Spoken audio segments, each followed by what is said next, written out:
ونستغفره ونعوذ بالله من شرور أنفسنا ومن سيئات أعمالنا من يهده الله فلا مضل له ومن يضلل فلا هادي له أشهد أن لا إله إلا الله وحده لا شريك له وأشهد أن محمدا عبده ورسوله يا أيها الذين آمنوا اتقوا الله حق تقاته ولا تموتن إلا وأنتم مسلمون يا أيها الناس اتقوا ربكم الذي خلقكم من نفس واحدة وخلق منها زوجها وبث منهما رجالا كثيرا ونساء واتقوا الله الذي تساءلون به والأرحام إن الله كان عليكم رقيبا يا أيها الذين آمنوا اتقوا الله وقولوا قولا سديدا يصلح لكم أعمالكم ويغفر لكم ذنوبكم ومن يطع الله ورسوله فقد فاز فوزا عظيما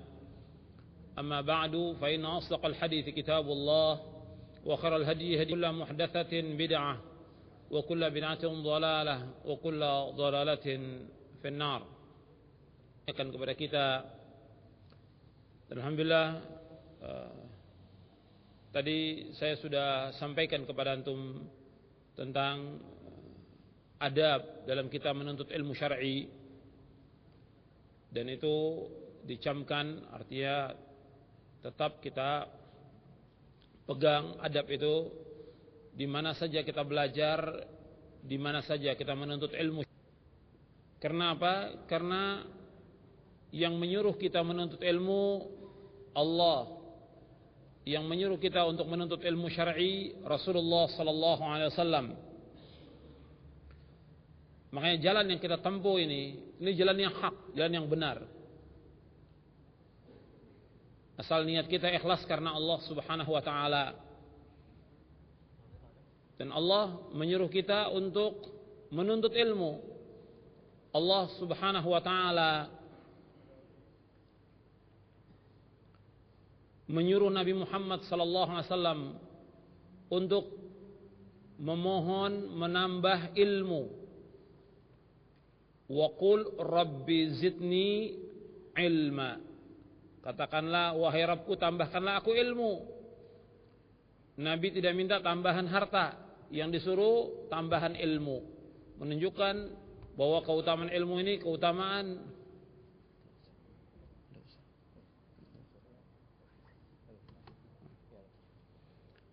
jadi Nabi SAW menyuruh untuk Allah menyuruh Nabi Muhammad untuk menambah ilmu. Wa qul rabbi zidni ilma. Ya Allah, tambahkanlah aku ilmu.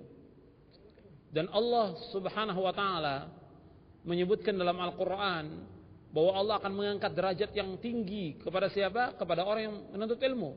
Yarfa'illahu alladhina amanu minkum walladhina utul ilma darajat. Allah mengangkat orang-orang yang beriman di antara kamu dan orang yang berilmu beberapa derajat. Jadi orang yang berilmu punya tingkatan yang tinggi. Dan orang yang paling takut kepada Allah, orang yang berilmu. Sebagaimana Allah berfirman dalam surah Fatir ayat 28, innama yakhshallaha min ibadihi ulama. Sesungguhnya orang-orang yang takut kepada Allah adalah ulama. Ulama yang bagaimana? Ulama yang faham Al-Quran, ulama yang faham sunnah Nabi, ulama yang memahami Al-Quran wa sunnah ala fahmi salaf, ulama yang menghalalkan apa yang Allah halalkan, ulama yang mengharamkan apa yang Allah haramkan, ulama yang tahu tentang batas-batas Allah, dan ulama yang yakin bahwa dia pasti akan bertemu dengan Allah SWT pada hari kiamat. Itu dijelaskan oleh Al-Hafidz Ibnu Katsir dalam tafsirnya. Ya, karena ulama yaitu orang-orang yang dia mengetahui Al-Quran, dia mengetahui sunnah Nabi, dia menghalalkan apa yang dihalalkan oleh Allah, mengharamkan apa yang diharamkan, dan dia yakin bahwa dia pasti akan bertemu dengan Allah, akan dihisab oleh Allah pada hari kiamat. Itu ulama yang takut kepada Allah SWT. Karena itu ikhwan fiddin, azakumullah, jalan yang kita tempuh ini, menuntut ilmu, ini merupakan jalan yang terbaik. Dan ilmu yang paling penting lagi tadi sudah saya jelaskan, yaitu bagaimana menumbuhkan rasa takut kita kepada Allah. Setiap kita belajar, setiap kita menuntut ilmu, akan menumbuhkan rasa takut kita kepada Allah subhanahu wa ta'ala. Sebagaimana dikatakan oleh Imam Ahmad bin Hanbal rahimahullah, al-ilmu khasyatullah. Ilmu itu takut kepada Allah. Ilmu itu membuat kita takut kepada Allah.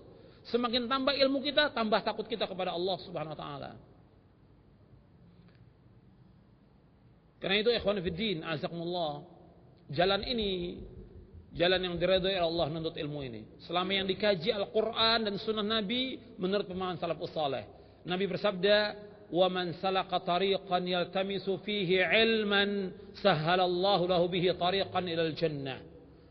Barang siapa yang berjalan untuk menuntut ilmu, maka Allah akan mudahkan jalannya ke surga. Kalau ada orang yang bertanya kepada kita, kenapa kita nuntut ilmu? Kenapa kita mengikuti daurah? Tujuan kita nuntut ilmu, kita ingin masuk surga. Kalau ada orang bertanya kepada kita, kenapa kita nuntut ilmu? Dan kenapa kita terus menuntut ilmu? Karena Allah mewajibkan kita nuntut ilmu, Rasul mewajibkan kita nuntut ilmu, dan karena kita ingin masuk surga. Jadi kalau orang bertanya kepada kita, kenapa? Karena kita ingin masuk surga. Tujuan kita, tujuan hidup seorang mukmin surga. Jannah, kita ingin masuk surga dengan kita nuntut ilmu ini. Maka tidak boleh kita tinggal. Tetap wajib nuntut ilmu meskipun kita, siapapun kita. Apakah kita sebagai remaja, pemuda, apakah dia sudah menikah, sudah punya anak, sudah punya cucu, tetap aja wajib nuntut ilmu. Dan tidak boleh orang mengatakan saya sibuk, nggak nuntut ilmu. Wajib nuntut ilmu. Nabi bersabda, "Talabul ilmi faridatun ala kulli muslimin." Nuntut ilmu itu wajib atas setiap muslim. Makanya ketika ada orang bertanya kepada Imam Ahmad, "Wahai Imam Ahmad, apakah pantas seseorang nuntut ilmu? Dia umurnya sudah 80 tahun." Kata Imam Ahmad, kalau dia pantas untuk hidup, maka dia pantas juga untuk nuntut ilmu. Wajib nuntut ilmu. Dan orang nggak boleh mengatakan saya sibuk dengan kerja, sibuk dengan dagang, tidak boleh. Tetap wajib dia luangkan waktu untuk nuntut ilmu, karena ini bekal menuju surga. Kesempatan ini kesempatan yang terbaik, kesempatan emas untuk menuntut ilmu. Gunakan sebaik-baiknya supaya bisa menjadi bekal kita dunia dan akhirat. Akhwan fiddin, azakumullah. Pada kesempatan ini kita akan membahas sebagaimana yang diminta oleh panitia, yaitu ahlu sunnah antar gelaran dan reality. Jadi panitia minta kepada saya untuk membahas siapakah ahlu sunnah wal jamaah antara gelaran dan reality. Ini kita akan bahas untuk sesi yang pertama, untuk materi yang pertama tentang ahlu sunnah antara gelaran dan reality. Kenapa dibahas tentang masalah ini? Karena banyaknya orang yang mengaku ahlu sunnah. Di mana-mana orang mengaku ahlu sunnah wal jamaah. Mereka semuanya memperebutkan nama ini, nama ahlu sunnah wal jamaah. Karena apa? Karena Nabi SAW menyebutkan bahwa umat Islam ini akan terpecah menjadi berapa? 73 golongan. Nabi bersabda, "Sataftariqu ummati ala 73 firqah, kulluha fin nar illa wahidah." Bahwa umatku akan terpecah menjadi 73 golongan. 72 masuk neraka, satu yang masuk surga. Waktu Nabi menyebutkan satu yang masuk surga, Nabi menyebutkan siapa ya Rasulullah? Yang satu golongan itu Nabi menyebutkan al-jamaah. Al-jamaah. Ini yang diriwayatkan oleh Imam Ahmad, Abu Daud dan yang lainnya. Dan hadis ini sahih. Dalam riwayat yang lain yang diriwayatkan oleh Imam Al-Hakim dan Tirmidzi, disebutkan bahwa satu yang masuk surga itu ma'ana alaihi al-yawma wa ashabi, yaitu orang-orang yang mengikuti aku dan para sahabatku. Orang mengikuti Rasulullah dan para sahabat. Ini ahlu sunnah. Nah, nama ini, nama ahlu sunnah ini nama yang syar'i, artinya ada sejak zaman sahabat nama ini, ahlu sunnah wal jamaah. Cuma karena nama ini merupakan satu golongan yang selamat, semua orang ikut. Artinya memperebutkan nama ini supaya mereka dikatakan ahlu sunnah wal jamaah, supaya mereka dikatakan golongan yang selamat. Nah, sekarang siapa yang sebenarnya ahlu sunnah? Sebab kita lihat banyak orang mengaku ahlu sunnah, ternyata mereka justru mengajak umat kepada kesyirikan. Mereka mengatakan Ahlussunnah wal Jamaah justru mereka adalah orang-orang yang mengingkari sifat-sifat Allah. Mereka mengatakan Ahlussunnah wal Jamaah justru mereka mentakwil sifat-sifat Allah. Mereka mengatakan Ahlussunnah wal Jamaah justru mereka datang ke kubur-kubur wali minta. Ahlussunnah tidak pernah melakukan yang demikian. Makanya kita bahas dan saya akan jelaskan insyaallah bagaimana ciri-ciri dari Ahlussunnah wal Jamaah. Untuk makalahnya sudah dapat ini. Sekarang kita akan bahas dulu tentang definisi akidah. Akidah Ahlussunnah wal Jamaah. Karena akidah dan manhaj ini merupakan asas paling pokok. Kita menilai satu orang atau kelompok atau golongan, yang dinilai pertama kali akidahnya dulu. Benar atau tidak? Manhajnya benar atau tidak? Itu yang paling pokok. Yang dinilai apa? Akidahnya. Akidahnya benar atau tidak? Bukan kepandaian dia bicara. Bukan kehebatan dia dalam retorika, dalam dakwah. Tapi akidahnya benar atau tidak? Manhajnya benar atau tidak? Maka kita bahas tentang akidah ini. Menurut bahasa, akidah berasal dari kata-kata al-aqdu yang berarti ikatan, atau tautsiq yang berarti kepercayaan atau keyakinan yang kuat. Al-ihkam artinya mengokohkan atau menetapkan, dan ar-rabtu bil quwa yang berarti mengikat dengan kuat.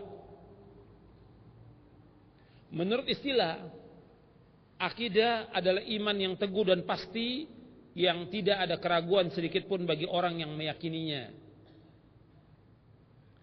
Sedang al-aqidah Islamiyah adalah keimanan yang teguh dan pasti kepada Allah Ta'ala dengan melaksanakan seluruh kewajiban, bertauhid dan taat kepadanya, beriman kepada malaikat-malaikatnya, rasul-rasulnya, kitab-kitabnya, hari akhir, takdir yang baik maupun buruk, dan mengimani seluruh prinsip-prinsip agama usuluddin yang sahih, perkara-perkara yang gaib, beriman kepada ijma', konsensus salafus saleh, serta seluruh berita yang qat'i yang pasti, baik secara ilmiah maupun amaliyah, yang telah ditetapkan menurut Al-Quran dan Sunnah yang sahih serta ijma' salafus saleh. Jadi yang dikatakan akidah Islamiyah, keimanan yang teguh dan pasti kepada Allah dalam melaksanakan seluruh kewajiban. Yang pertama kewajiban itu bertauhid kepada Allah dengan 3 macam tauhid. Tauhid ar-rububiyah, tauhid al-uluhiyah, tauhid asma wa sifat. Jadi yang pertama dibahas tentang arkanul iman dan arkanul Islam. Kalau kita bicara soal akidah, maka yang dibahas tentang arkanul iman, kemudian juga arkanul Islam. Karena itu dijelaskan oleh Syekhul Islam Ibnu Taimiyah rahimahullah bahwa orang yang berdakwah, yang dikatakan dai itu mengajak orang kepada apa? Mengajak orang kepada rukun iman, mengajak orang kepada rukun Islam. Itu dai. Sekarang banyak dai sekedar ceramah untuk menghibur orang, atau dai ceramah bagaimana orang bisa tertawa. Yang dikatakan dai mengajak orang ke jalan Allah. Tadi sudah saya bawakan ayatnya dalam surah Yusuf ayat 108. Qul hadhihi sabili ad'u ila Allah ala basiratin ana wa man ittaba'ani wa subhanallahi wa ma ana minal musyrikin. Katakanlah ini jalanku, ini sunnahku, tariqati wa sunnati. Dijelaskan dalam tafsir Ibnu Katsir, ini jalanku, ini sunnahku. Yaitu apa? Mengajak manusia untuk mentauhidkan Allah, menjauhkan syirik. Sabili ad'u ila Allah, aku mengajak manusia ke jalan Allah ala basiratin, dengan dasar ilmu dan keyakinan. Ana wa man ittabani, aku dan orang yang mengikuti aku. Dan maha suci Allah, dan aku tidak termasuk orang yang berbuat syirik. Jadi mengajak manusia ke jalan Allah, ad'u ila Allah. Bukan ad'u ila nafsi, bukan mengajak manusia kepada diri kita, bukan. Supaya fanatik, tidak boleh. Bukan mengajak manusia kepada golongan, bukan mengajak manusia kepada kelompok, bukan. Ad'u ilallah, mengajak manusia ke jalan Allah. Itu dakwah. Yang paling pokok apa mengajak ke jalan Allah? Arkanul Islam wa arkanul iman. Rukun Islam dan rukun iman. Jelaskan kepada umat agar mereka memahami tentang bagaimana mentauhidkan Allah. Makanya di sini yang dikatakan akidah yaitu bukan sekedar pengakuan, tapi betul-betul dibuktikan dengan mengajak manusia kepada tauhid rububiyah, tauhid al-uluhiyah, tauhid asma wa sifat. Apa tauhid rububiyah? Tauhid rububiyah yaitu mengimani tentang apa? Tentang pekerjaan Allah, tentang perbuatan Allah. Seperti apa? Allah al-Khaliq, ar-Razik, al-Malik, al-Mudabbir, al-Muhyi, al-Mumit. Itu rububiyah. Berkaitan dengan apa? Dengan pekerjaan Allah, dengan perbuatan Allah. Menciptakan, kemudian mematikan, memberikan rezeki, menghidupkan, mengatur alam semesta. Ini namanya rububiyah. Kalau sebatas ini saja orang-orang musyrikin mengakui tentang rububiyahnya Allah. Makanya selanjutnya tauhid al-uluhiyah. Tauhid al-uluhiyah berkaitan dengan apa? Dengan pekerjaan hamba. Kalau rububiyah berkaitan dengan pekerjaan Allah, kalau uluhiyah berkaitan dengan pekerjaan hamba. Artinya mentauhidkan Allah dengan pekerjaan hamba. Seperti apa? Berdoa, kita harus mentauhidkan Allah, mengikhlaskan ibadah dan doa hanya kepada Allah. Kita minta tolong di saat sulit, takut, mengharap, tawakal, menyembelih, bernazar dan yang lainnya. Itu semuanya harus ditujukan kepada Allah saja, tidak boleh kepada yang lain. Inna salati wa nusuki wa mahyaya wa mamati lillahi rabbil alamin la syarika lahu wa bidzalika umirtu wa ana awwalul muslimin. Sesungguhnya salatku, ibadahku, hidupku dan matiku semata-mata karena Allah Rabbul Alamin. Tidak ada sekutu bagi Allah. Demikian aku diperintah dan aku tidak termasuk orang yang berbuat syirik. Jadi wajib kita mengikhlaskan ibadah dalam tauhid al-uluhiyah. Seluruh nabi dan rasul mendakwakan ini. Tauhid al-uluhiyah. Semua nabi dan rasul. Walaqad ba'atsna fi kulli rasulan an i'budullaha wajtanibut taghut. Sungguh telah kami utus pada setiap umat seorang rasul. Setiap rasul dakwanya, hendaklah kalian beribadah hanya kepada Allah dan jauhkan taghut. Ya, semua nabi, semua rasul mendakwakan tauhid al-rububiyah, al-uluhiyah dan asma wa sifat. Makanya ini tauhid al-uluhiyah. Dan ini enggak boleh kita berbuat syirik. Tidak boleh menyekutukan Allah. Kemudian tauhid asma wa sifat. Wajib mengajak umat kepada tauhid asma wa sifat. Karena banyak kaum muslimin yang mengaku ahlus sunnah wal jamaah tidak paham apa itu asma wa sifat. Bahkan ada di Indonesia tokoh katanya ahlus sunnah wal jamaah, justru dia jahmiyah pemahamannya. Bukunya ditulis ya, akidah ahlus sunnah wal jamaah. Isinya mengingkari tentang nama-nama dan sifat Allah. Kalau mengingkari nama dan sifat Allah, ya bukan ahlus sunnah. Jahmiyah. Jahmiyah mengingkari sifat Allah. Ketika membahas tentang Allah di atas langit, gak percaya dia. Yang mengatakan Allah di atas langit, Allah di atas arsy siapa? Allah dalam Al-Quran. Aamintum man fis sama. Apakah kalian merasa aman dengan yang di langit? Allah berfirman Ar-Rahmanu 'ala al-'arsy istawa. Allah Ar-Rahman istiwa di atas arsy. Dan Nabi juga mengatakan kepada seorang budak menanyakan aina Allah, di mana Allah? Dijawab oleh seorang budak, fis sama, di langit. Wa man ana, siapa aku, kata Rasulullah? Anta Rasulullah, engkau Rasulullah. Kata Nabi, merdekakan dia karena dia seorang mukminah. Menetapkan semua sifat Allah. Allah sangat kita tetapkan. Allah turun ke langit dunia. Allah mempunyai tangan, Allah mempunyai wajah dan yang lainnya wajib kita tetapkan. Semua nama dan sifat Allah kita wajib tetapkan. Gak boleh kita ingkari dan gak boleh kita mentakwil. Takwil artinya dia memalingkan dari arti yang sebenarnya kepada arti yang lain. Itu takwil atau tahrif. Ini tidak boleh. Makanya wajib bertauhid dengan 3 macam tauhid. Rububiyah, uluhiyah, asma wa sifat. Ini akidah. Ini akidah Ahlussunnah. Ini akidah Islam. Kemudian mengajak taat kepada Allah SWT. Mengajak taat kepada Allah Subhanahu wa taala. Artinya kita mengajak umat ini untuk taat kepada Allah mutlak. Kalau disebutkan taat kepada Allah, begitu juga taat kepada Rasul. Kalau disebutkan taat kepada Rasul, berarti taat kepada Allah mutlak. Sebab Allah berfirman, ya ayyuhalladzina amanu athi'ullaha wa athi'ur rasula wa ulil amri minkum. Wahai orang beriman, taatlah kepada Allah dan taat kepada Rasul dan ulil amri di antara kamu. Kalau disebutkan taat kepada Rasul, berarti taat kepada Allah. Sebab Allah berfirman dalam surah An-Nisa ayat 80, "Man yuti'ir rasula faqad ata'a Allah wa man tawalla fama arsalnaka 'alaihim hafidha." Dan barang siapa yang taat kepada Rasul, berarti dia taat kepada Allah. Dan barang siapa yang berpaling, kami utus engkau sebagai penjaga atas mereka. Jadi taat kepada Rasulullah berarti taat kepada Allah. Dan antum perhatikan lagi bahwa kedudukan sunnah Nabi sallallahu alaihi wasallam itu sama dengan Al-Qur'an tentang masalah hukum dan wajibnya sunnah Nabi. Jadi nggak bisa orang katakan kalau untuk dari Al-Qur'an kita ambil, kalau dari sunnah tidak wajib.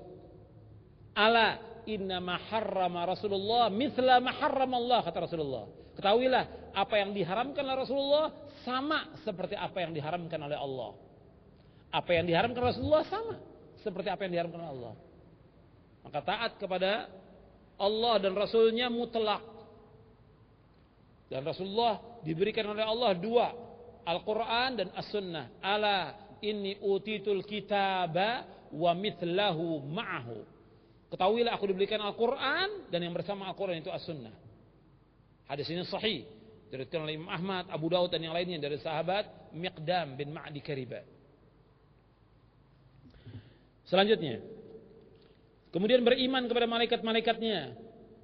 Ini pembahasannya panjang dan kita wajib mengimani tentang malaikat, bahwa malaikat itu ya makhluk berwujud yang diciptakan dari cahaya. Sebab ada orang-orang yang mengingkari tentang wujudnya malaikat dari Mu'tazilah dan yang lainnya. Kalau ahlu sunnah wajib mengimani tentang adanya malaikat. Dan malaikat ini diciptakan oleh Allah untuk beribadah hanya kepada Allah saja. Dan kita wajib mengimani tentang adanya malaikat. Dan malaikat ini banyak, lebih banyak dari manusia. Setiap jengkal langit itu, setiap jengkal itu ada malaikat yang sujud kepada Allah SWT. Dan setiap hari di Baitul Ma'mur, di langit yang ketujuh, itu 70.000 malaikat melakukan sholat dan tidak kembali lagi, keluar tidak kembali lagi, datang lagi terus. Malaikat itu banyak sekali. Dan seluruh malaikat bersayap. Sebagaimana Allah sebutkan dalam surah Fatir, semua malaikat bersayap. Dan Nabi pernah diperlihatkan oleh Allah malaikat Jibril 2 kali dengan 600 sayapnya menutup langit. Dan malaikat itu besar. Malaikat itu besar. Malaikat makhluk Allah yang besar, yang memikul arsy-Nya Allah, arsy-Nya Allah dipikul oleh malaikat. Jarak antara telinga malaikat itu sampai pundaknya itu 700 tahun burung terbang. Jadi kalau burung itu diletakkan di pundaknya malaikat, sampai ke telinganya malaikat tersebut 700 tahun. Menunjukkan bahwa malaikat itu besar dan Allahu Akbar. Arsy-Nya Allah itu makhluk yang paling besar. Allahu Akbar. Allah yang maha besar. Jadi wajib kita mengimani malaikat. Dan malaikat juga mendatangi majelis ilmu seperti ini, majelis ilmu datangnya ada malaikat. Nabi bersabda, "Innal malaikata la tad'u ajnihataha li talibil ilmi ridwan bima yatlub." Dan riwayat yang lain, ridwan bima yasna. Sesungguhnya malaikat mengepakkan sayapnya, melebarkan sayapnya, ridho kepada orang-orang yang menuntut ilmu syar'i. Cuma kita tidak bisa melihat malaikat. Kita tidak bisa melihat malaikat. Dalam bentuk aslinya tidak ada yang bisa melihat kecuali yang Allah perlihatkan kepada Nabi Muhammad sallallahu alaihi wasallam. Kemudian selanjutnya, jadi malaikat ini tugasnya hanya beribadah kepada Allah Subhanahu wa taala. La ya'sunallaha ma amarahum wa yaf'aluna ma yu'marun. Kemudian beriman kepada rasul-rasulnya. Rasul-rasul yang diutus oleh Allah banyak. Ya, 313 rasul. Kita wajib mengimani yang sudah kita ketahui